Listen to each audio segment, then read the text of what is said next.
आप सभी को प्रभु यीशु मसीह के नाम में जय मसीह की। Praise the Lord. और परमेश्वर के मधुर और मीठे नाम में आप सभी का ट्यूसडे लाइव सर्विस में हम दोनों आपका स्वागत करते हैं और परमेश्वर का धन्यवाद करते हैं कि प्रभु ने हमें एक बार फिर ये मौका दिया कि हम सब आप सभी से लाइव जुड़ सकें और अपनी ट्यूसडे अपनी इस आराधना को साथ मिलके कर सकें। सच में परमेश्वर का धन्यवाद करते हैं। आइए जब हम इकट्ठा हुए परमेश्वर के कलाम से सीखें, परमेश्वर के नाम को तारीफ दें, अपने आप को प्रभु यीशु मसीह के हाथों में सौंपेंगे और पवित्र आत्मा से कहेंगे, पवित्र आत्मा आज आप हमें वो बुद्धि वो मन दीजिए कि हम आपके वचन को वैसे समझ सकें जैसा आप हमें समझाना चाहते हैं। आइए हम सब प्रार्थना करेंगे, अपने सरों को झुकाएंगे और प्रभु यीशु मसीह को सरेंडर करेंगे। धन्यवाद के साथ जीवित प्रभु आपके पवित्र हाथों के नीचे आते हैं। धन्यवाद करना चाहते हैं प्रभु जी, बीते सप्ताह में आपने हमें संभाला और प्रभु आज के इस दिन में जो आपकी ओर से मुकर्रर हुआ है प्रभु, हम इकट्ठा होने पाए हैं। पवित्र आत्मा आप हमारे बीच में हैं, आपका धन्यवाद करते हैं। आगे जब हम वचन में जाते हैं, पवित्र आत्मा आप कब्जा लीजिए, हमें और सुनने वाले लोगों को एक मन कीजिए पिता। आज जो कुछ भी पिता यहाँ आपके वचन से बोया जाए पिता परमेश्वर, वो हर एक के लिए आशीष का कारण बने। जो कुछ भी सुने उसे सीखें प्रभु, और आगे जब ये वीडियो शेयर होता है प्रभु, मैं विश्वास करती हूँ आज का वचन जहाँ जहाँ सुना जाएगा आपके नाम से बहुतायत से कार्य करेगा। प्रभु हमें से हर एक को एक मन कीजिए, हर एक प्रॉब्लम को, हर एक नेट कनेक्टिविटी के इश्यू को यीशु मसीह के नाम से हुक्म देते हैं दूर हो जाए। सब कुछ आपके हाथों में, आपके नियंत्रण में देते हैं। प्रार्थना को अपने उद्धारकर्ता यीशु मसीह के नाम से मांगते हैं, आमीन। हम विश्वास करते हैं कि आज की इस लाइव सर्विस में जब हम लोग एक संग प्रभु यीशु मसीह की महिमा कर रहे हैं, एक बड़ी गवाही हमारे जीवन में सबसे बड़ी ये है कि हम अभी भी जीवित हैं। और अभी भी हम जीवित इसलिए हैं ताकि प्रभु यीशु मसीह की महिमा कर सकें, उसके नाम को ऊंचा कर सकें। तो आज मैं और नेहा जो आपके पास परमेश्वर का एक विषय लेकर आए हैं वो ये है, ध्यान से सुनिएगा, आत्मिक वरदानों से ज़्यादा आत्मिक फल महत्वपूर्ण है। बहुत ध्यान से समझिए, बहुत ही समझने वाली बात है ये, फिर से सुनिएगा, कई बार हमें पता नहीं चलता है। आत्मिक वरदानों से ज़्यादा, गिफ्ट से ज़्यादा आत्मिक फल, स्पिरिचुअल फ्रूट्स कह सकते हैं, ज़्यादा इम्पॉर्टेंट है। किस तरीके से हम लोग से आज इन बातों को सीखेंगे, क्योंकि बीते समय में मैंने जब अपने सेवकाई के दौरान में ऑब्जर्व किया कि लोगों के अंदर ये तो बहुत भूख है कि उनके द्वारा अद्भुत काम हो, लोग चंगे हो जाएं, मिरेकल्स हों, भविष्यवाणियाँ हों, अन्य अन्य भाषा का वरदान आए, अनुवाद आए, और ऐसे उनके ऊपर परमेश्वर की अनॉइंटिंग हो कि वो पहाड़ों को हिला दें, और इतनी ज़्यादा उनके ऊपर अभिषेक हो कि वो जो बोले वैसा हो जाए, सामर्थ्य के काम करें। ये बहुत अच्छा है, लेकिन इसके संग संग कुछ और बातों को जानना ज़रूरी है। इसलिए पहले हम लोग इसी टॉपिक के ऊपर आते हैं, आत्मिक वरदान कौन कौन से हैं, और आत्मिक वरदान ज़रूरी भी है। मैं आपसे ये नहीं कहूँगा आत्मिक वरदान ज़रूरी नहीं है, पर आत्मिक वरदान एक बिल्डिंग है और उसका बेस क्या है, उसकी फाउंडेशन क्या है, ये हमें जानना का बहुत ज़रूरी है। हम लोग निकालेंगे पहला कुरिन्थियों 1 कुरिन्थियंस 12 उसकी 8 आयत से लेकर हम लोग 11 आयत तक पढ़ेंगे। 1 कुरिन्थियंस 12 चैप्टर वर्स 8 to 11। क्योंकि एक को आत्मा के द्वारा बुद्धि की बातें दी जाती हैं। ध्यान से सुनिए, ये आत्मिक वरदानों के बारे में हम लोग पढ़ रहे हैं। हम जान पाएंगे आज कि इतने बड़े बड़े मिरेकल्स और ऐसी ऐसी बातें जो आज प्रभु के सेवक करते हैं वो कैसे करते हैं। तो किसी को क्या मिला है जी, फिर से? क्योंकि एक को आत्मा के द्वारा बुद्धि की बातें दी जाती हैं। क्योंकि एक को आत्मा के द्वारा बुद्धि की बातें दी जाती हैं। ये बुद्धि की बातें क्या है? ये बुद्धि की बातें ये है कि जो आप परमेश्वर ने सुलेमान को दिया था, उसे बुद्धि की आशीष दी थी, और जो बुद्धि की बातें हैं वो परमेश्वर के जब भय में हम होंगे तो बहुत समझदारी के संग, बहुत ही बुद्धिमानी के संग आगे बढ़ेंगे। और ये बुद्धि ही हमें सिखाती है कि हमें परमेश्वर की मिनिस्ट्री में कैसे रहना है, किन लोगों के बीच में हमें किस तरीके से प्रचार करना है। जैसे कि हम जानते हैं जब पौलुस एक जगह पर गया, एक नगर में जहाँ पर बहुत सी मूर्तें थी, तब उस जगह पे परमेश्वर ने उसे बुद्धि दी कि वहाँ पे वो कैसे प्रचार करे। तो उसने उन नगर के लोगों से बोला, यहाँ पर एक ऐसा तुम लोगों ने देवता बनाया है जिसका नाम है अनजाने ईश्वर के लिए, तो मैं उसके बारे में बताने आया हूँ। और उस तरीके से उसने बुद्धि का इस्तेमाल करके प्रभु यीशु मसीह के प्रेम को और उनके बारे में बताया, ज्ञान समझ दिया कि हमें किस तरीके से परमेश्वर के बुद्धि के वरदान को इस्तेमाल करना है। आगे, किसी को उसी आत्मा से विश्वास और किसी को उसी एक आत्मा से चंगा करने का वरदान दिया जाता है। ध्यान से सुनिएगा, हम लोग ने यहाँ पर पढ़ा बुद्धि की बातें, और दूसरे को ये हम लोग इसको मिस कर गए जी। क्योंकि एक को आत्मा के द्वारा बुद्धि की बातें दी जाती हैं, हाँ, और दूसरे को उसी आत्मा के अनुसार ज्ञान की बातें। एक को आत्मा के द्वारा बुद्धि की बातें और दूसरे को आत्मा के द्वारा ज्ञान की बातें। अब ये ज्ञान का वरदान क्या है, तो ध्यान से समझिएगा। ये ज्ञान का वरदान भी गिफ्ट, फ्रूट जो गिफ्ट में है वो इस तरीके से इस्तेमाल होता है, जैसे कि मुझे ये पता चल जाता है कि यहाँ पे कौन ऐसा व्यक्ति, आपने सेवकों के द्वारा सुना होगा, यहाँ पे एक ऐसा व्यक्ति है जिसके राइट किडनी वर्क नहीं कर रही है, या स्टोन है, या बोलते हैं कि किसी का यहाँ पे एक्सीडेंट हुआ है, या वो बता देते हैं किसी का एक्सीडेंट होने वाला है। ये ज्ञान के शब्द भी इसे बोलते हैं, ज्ञान का वरदान। परमेश्वर कई बार इंस्टिंक्ट ज्ञान के शब्द या हीलिंग टच या फिजिकल किसी भेद के द्वारा हम पर रिवील करता है। और इसके बहुत से आगे कभी टीचिंग दूंगा, ये कभी दर्शन के द्वारा होता है, कभी एक छोटी सी झलक आती है उसके द्वारा होता है, कभी किसी जगह पर हमें एहसास परमेश्वर करवाता है और हमें कैच करना पड़ता है ज्ञान के द्वारा उसको, कि परमेश्वर मुझे यहाँ पे किसके बारे में क्या बताने जा रहा है। ये बहुत डीप है, मैं इसके बारे में कभी अलग अलग शेयर करूंगा, पर इस तरीके से ज्ञान के द्वारा पता चल जाता है कि इस समय ज्ञान के द्वारा परमेश्वर किसके जीवन में क्या काम करने जा रहा है। जी, आगे क्या लिखा है? किसी को उसी आत्मा से विश्वास और किसी को उसी आत्मा से विश्वास। जैसे कि मैंने आपको लास्ट संडे गवाही दी थी कि एक बहन जिसकी बोन फ्रैक्चर हो गई थी और जो किसी ऑपरेशन के बगैर या अच्छे किसी सर्जन के बगैर वो ठीक नहीं हो सकती थी, और उसका विश्वास था कि वो टूटी हुई बोन, एक्सरे में मैंने देखी है, बिल्कुल ऐसे थी, ऐसी बोन ऐसे हो गई थी जो ठीक नहीं हो सकती थी, और उसको इतना विश्वास था कि वो ठीक होगी। और मैं आपको बताना चाहता हूँ कि डॉक्टर्स भी बाद में कहने लगे कि किस सर्जन को तुमने दिखाया, क्योंकि बोन बिल्कुल सही जगह जुड़ी है। जब उसका सिटी स्कैन हुआ, एक में बोन फ्रैक्चर है और दूसरे रिपोर्ट में कुछ समय के बाद वो बोन जुड़ गई। तो ये विश्वास है कि उसको ये विश्वास है कि चाहे परिस्थितियाँ कैसी भी क्यों ना हो, कुछ भी फेवर में हो क्यों ना हो, पर मेरा विश्वास है चाहे कुछ भी हो जाए, तभी बाइबल कहती प्राण देने तक विश्वास ही रहे। तो वो मरने तक भी हमें विश्वास रखना है, ध्यान से समझिएगा। तो कुछ लोगों का ऐसा विश्वास दिया, वो अडिग है उनका, वो नहीं हिलता है, क्योंकि परमेश्वर में मजबूती के संग उन्हें विश्वास मिला और उनकी बोन टूटी हुई भी जुड़ जाती है। और ऐसे बहुत से मिरेकल्स हमने सुने होंगे। आगे क्या लिखा हुआ है? किसी को उसी आत्मा से विश्वास और किसी को उसी एक आत्मा से चंगा करने का वरदान, और किसी को चंगा करने का वरदान दिया है। वो प्रार्थना करते हैं, हाथ रखते हैं, कैंसर गायब, प्रार्थना किया, एड्स गायब, ऐसे मिरेकल हुए।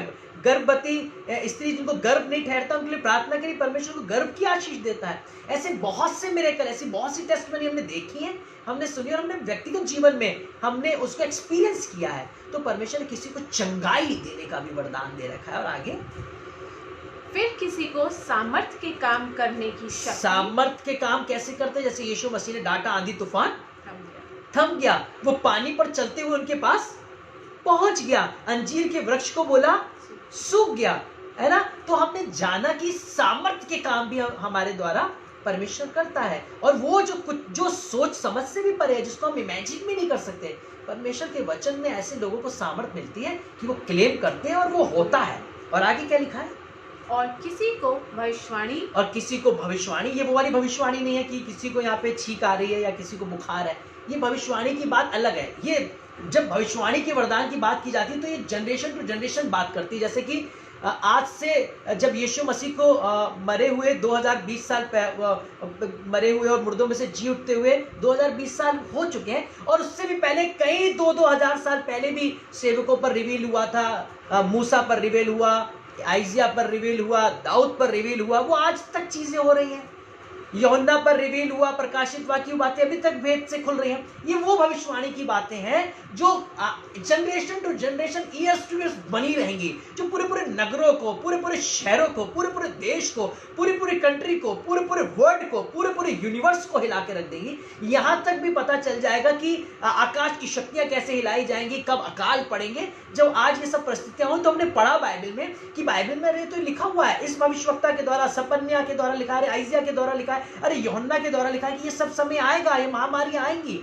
तो वो भविष्यवाणियां ये वाली नहीं कि लोग खुश हो गए तुम्हें जॉब मिल जाएगी या फिर तुम्हें खांसी ठीक हो जाएगी। ये चीज ध्यान से समझिए, ये भविष्यवाणी नहीं, ज्ञान का वरदान है, या कह सकते हैं चंगाई देने का वरदान ले लीजिए। लेकिन भविष्यवाणी का वरदान generation to generation, countries to countries को चेंज कर देता है और ये हिला देने वाला होता है। किसी को ऐसे भी वरदान परमेश्वर देता है, ठीक है। अब हम लोग सभी को प्रोफेट कहने लग जाते हैं आजकल। आप मुझे भी कहेंगे कि मैं प्रार्थना की और मैंने बोला वो हो गया, जी नहीं, ये अलग चीज है। एक वरदान मिलता है जो कई सालों तक अडिग रहेगा। हो सकता है 4-4, 5-5 हजार साल निकल जाएं और वो हमें ना दिखे, पर वो 5000 साल भी वो फ्रूटफुल होगा और वो अपना उत्तर लेकर आएगा। उसका अपना समय, वो अपने तरीके से होगा। हम ये नहीं कह सकते कि उन्होंने बोला और 1 साल बीत गया, 2 साल बीत गया, कुछ नहीं हुआ।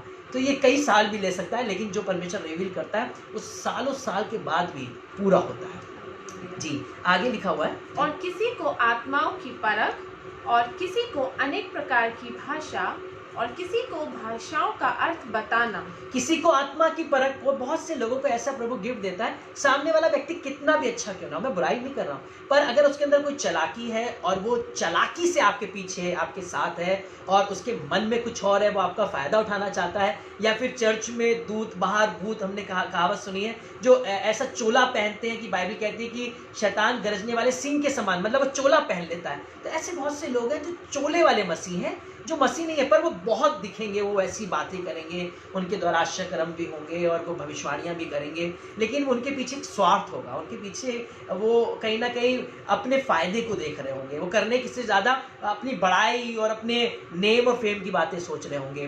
तो उन लोगों के लिए प्रभु कह रहा है कि आत्मा की परख का वरदान अपने दासों को प्रभु देता है, दासियों को देता है, बच्चों को देता है। वो समझ जाते हैं कि सामने वाला बंदा किस मंशा से कर रहा है और उसमें उसका हृदय परमेश्वर के लिए या सेल्फ प्राइड या सेल्फ रेस्पेक्ट या सेल्फ प्रेज के लिए है। तो आत्मा की परख का वरदान पूरी तरीके से क्लियर कर देता है कि एक्चुअल में है क्या, है ना। हम पहचान जाते हैं आत्मा के द्वारा, कि बोलने और देखने के द्वारा नहीं, आत्मा के द्वारा समझ जाते हैं। और आगे क्या लिखा हुआ है, परंतु ये सब प्रभाव, फिर से किसी को अनेक प्रकार की भाषा, किसी को अनेक प्रकार की भाषा बोलने का वरदान। कई बार हम लोग कहते हैं कि जब तक अन्य भाषा का वरदान नहीं है तो हमारे पास वरदान होली स्पिरिट के नहीं है। पर आपने देखा कि ये अलग अलग वरदान भी अगर किसी के पास है तो उसके पास भी होली स्पिरिट है। अगर होली स्पिरिट की टंग नहीं है और हो सकता है और आपके पास कोई गिफ्ट हो सकता है, तो तब भी पवित्र आत्मा आपके पास है, क्योंकि बाइबल बता रही है कि ये आत्मा के वरदान है। और किसी को अन्य भाषा का मिलता है और किसी को अन्य भाषा की जगह कुछ और मिलता है। तो कई लोगों को मैंने देखा है कि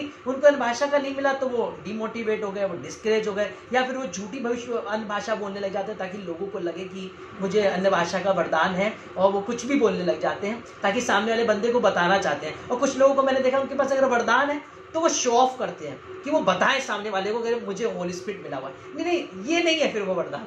अगर आप लोगों को इस तरीके से बताना चाहते हैं कि मैं अन्य भाषा बोलकर लोगों को बताऊं कि मेरे पास होली स्पिरिट का वरदान है, अन्य भाषा ध्यान से समझिएगा, अन्य भाषा एक ऐसा वरदान है जिसको कोई नहीं समझ पाता, जिससे सिर्फ केवल आत्मा चाहे उसे ही समझ में आता है। इसलिए वो हमारे लिए एक बहुत बड़ा गिफ्ट है और इसको हमें बहुत बुद्धिमानी से इस्तेमाल करना, ना कि किसी को ठोकर खिलाने का या सेल्फ प्राइड या सेल्फ प्रेज के लिए या आत्मिक घमंड में बढ़ जाने के लिए। इसका भी एक तरीका है, समय है, ये कभी और टीचिंग दूंगा कि हमें अन्य भाषा का भी इस्तेमाल कब और कैसे करना है। ठीक है, हाँ, आगे क्या लिखा हुआ अन्य भाषा के बाद, और किसी को भाषाओं का अर्थ बताना, और किसी को भाषाओं का अर्थ बताना। ये अन्य भाषाएं बहुत से लोग नहीं बता पाते हैं, पर बहुत से लोगों को ये वरदान है कि वो भाषाओं का अर्थ बता लेते हैं। अब बहुत ध्यान से समझिएगा, कई बार हम ये सोचते हैं कि भाषाओं का अर्थ बताने का मतलब सिर्फ ये है कि अन्य भाषा में किसी ने प्रीच किया और हमने उसको क्या कर दिया, उसको ट्रांसलेट कर दिया। नहीं, इसके संग एक और भी है।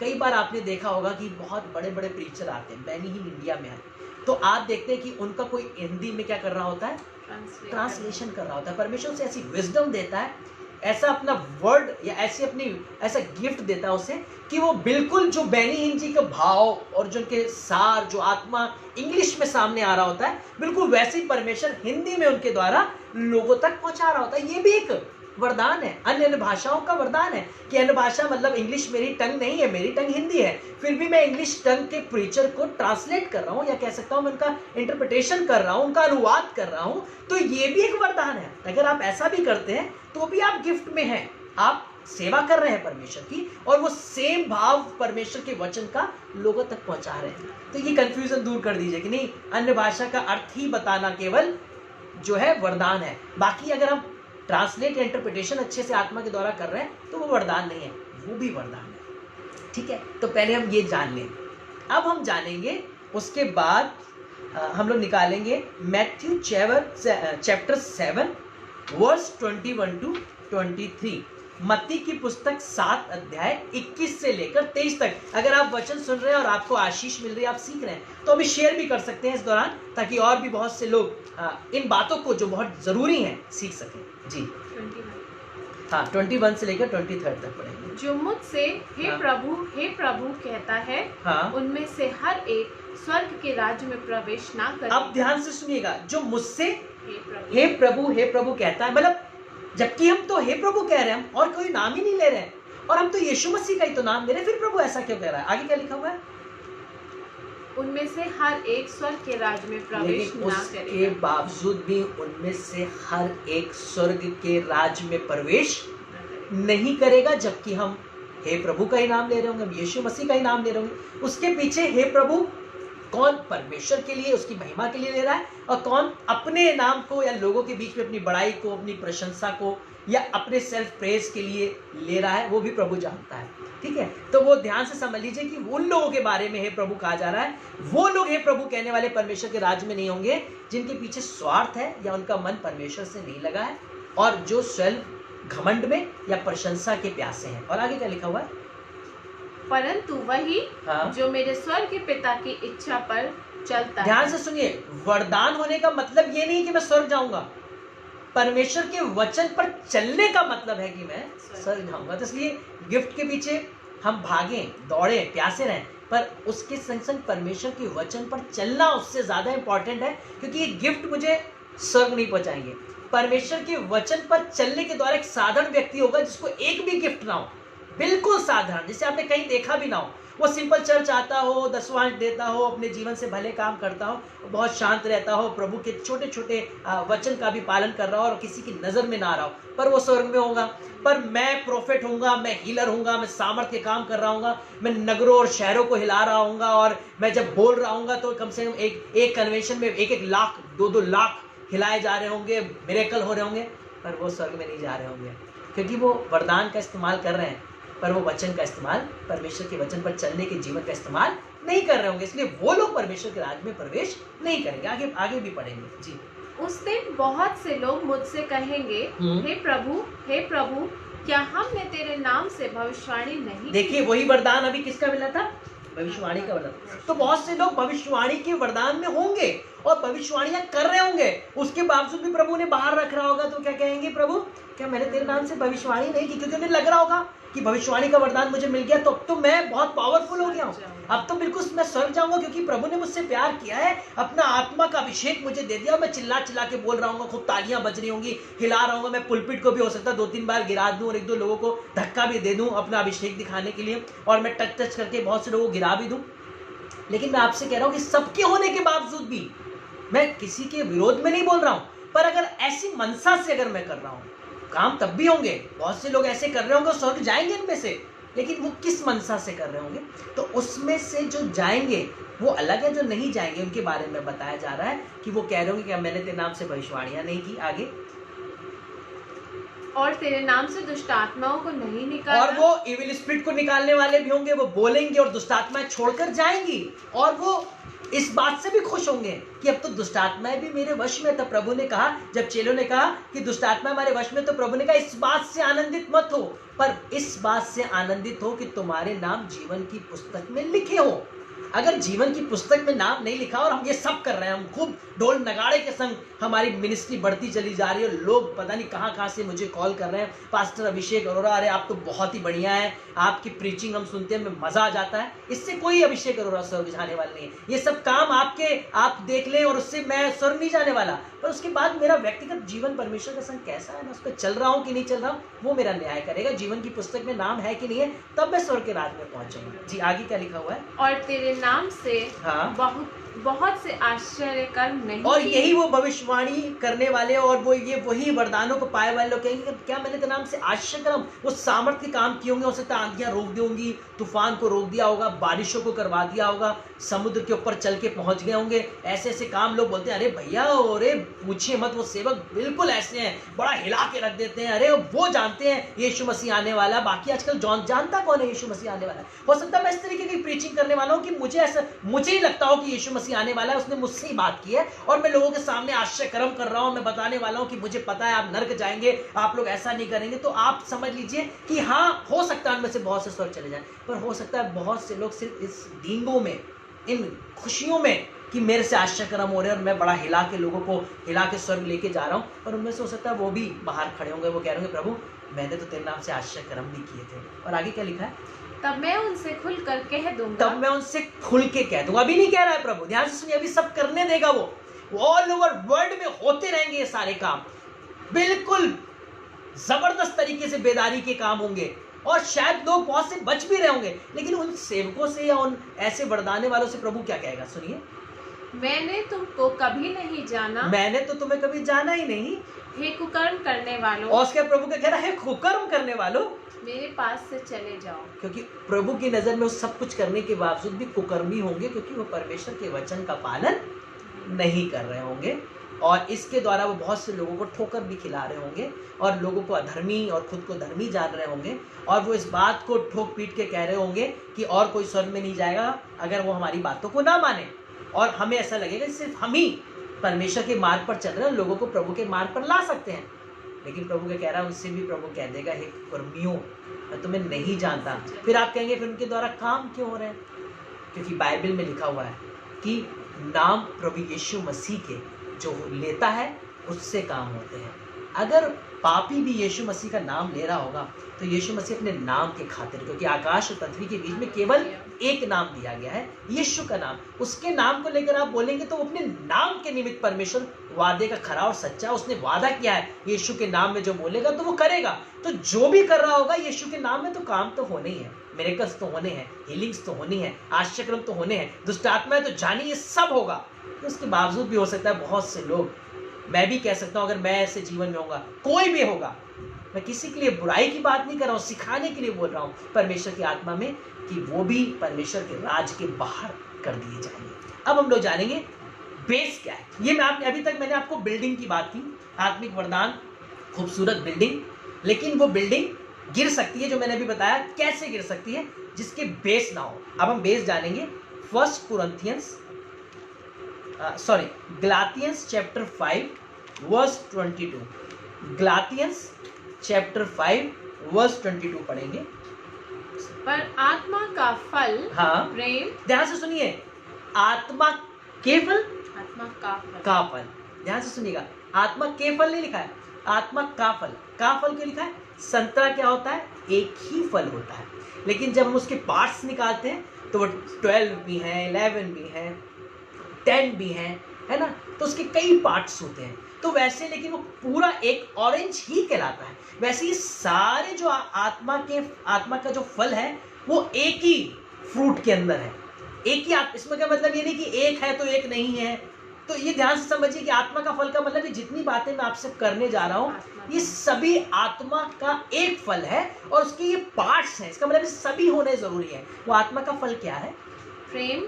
प्रेम, आनंद। ध्यान से सुनिएगा, हमने पहला कुरिन्थियों 13 अध्याय पढ़ा है कि भविष्यवाणियां करूं और मैं पहाड़ों को हिला दूं, पर क्या हूं मैं झंझनाती झान और पीतल हूं यदि मैं प्रेम ना करूं। प्रेम डहा नहीं करता, है ना, प्रेम बुरा नहीं मानता, प्रेम ईर्ष्या नहीं करता, प्रेम जलन नहीं रखता।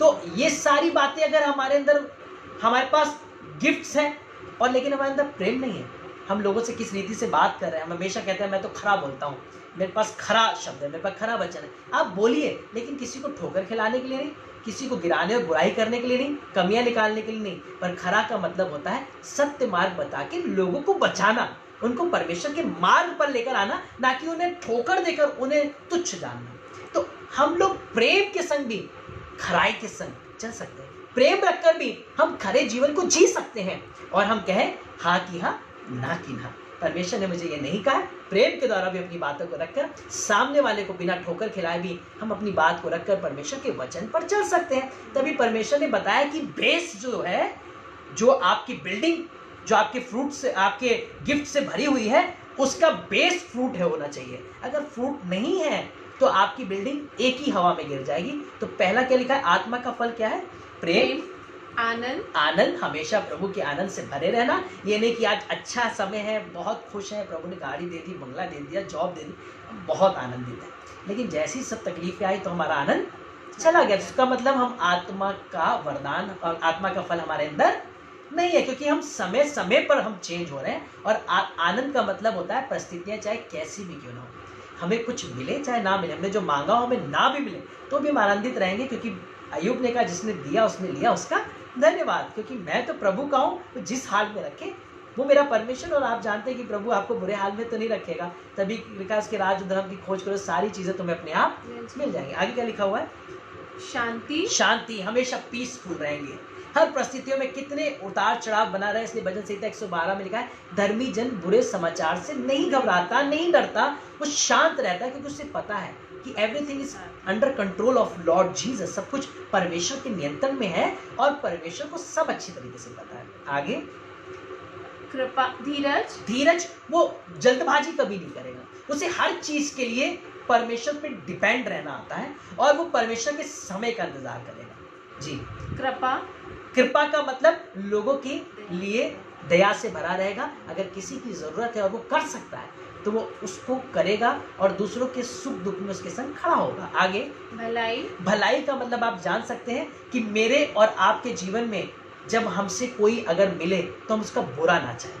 हम हमेशा, अगर कोई भी हमारे जीवन से टकराता है, हमसे कोई राय मांगता है, तो हम हमेशा उसके लिए भलाई की चर्चा को सोचें। हम ये ना सोचें कि मुझसे आगे ना निकल जाए, उसकी मिनिस्ट्री ना बढ़ जाए, वो आगे ना बढ़ जाए, तो मुझे कुछ ना बताएं। हम भलाई के लिए हमेशा तत्पर रहें, चाहे वो मसीह हो, चाहे वो मसीह नहीं हो, चाहे वो विश्वासी हो, चाहे वो अविश्वासी हो, चाहे वो आपका पड़ोसी हो, चाहे वो आपके घर में रहने वाला हो, सबके लिए एक समान हृदय रखें। जी, विश्वास, और विश्वास में आपको पहले भी बता चुका हूँ कि प्राण देने तक विश्वासी रहे। जी, आनंद, और आनंद, हाँ, नम्रता, नम्रता का मतलब आप जानते हैं कि हमेशा अपने आप को छोटा रखना। कभी ये नहीं सोचना मैं पास्टर हूँ तो बस अब मेरी ही चलेगी। जी नहीं, आपकी चलेगी जरूरी है, लेकिन आप ऐसा जीवन बिताएंगे नम्रता का कि आपकी आवाज लोग खुद सुनेंगे, क्योंकि आपकी आवाज परमेश्वर की आवाज बन जाएगी। आगे, और संयम, और संयम का मतलब जब मैं बोल रहा हूँ तो मुझे बोलने में बहुत जल्दबाजी नहीं करनी, मुझे बहुत धीरज के संग सही शब्दों का चुनाव करना है,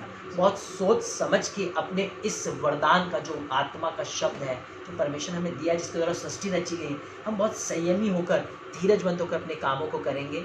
हर बात को परमेश्वर की मर्जी में रखकर पूछ कर करेंगे, और उसके लिए हम हमेशा खुश रहेंगे, चाहे वो उसमें हमें भलाई लगे चाहे ना लगे, पर हम संयमी होंगे कि हम अपने अंदर अपने आप को संभाल लेंगे कि प्रभु जो भी करता है अच्छे के लिए करता है, इसलिए निराश नहीं होंगे।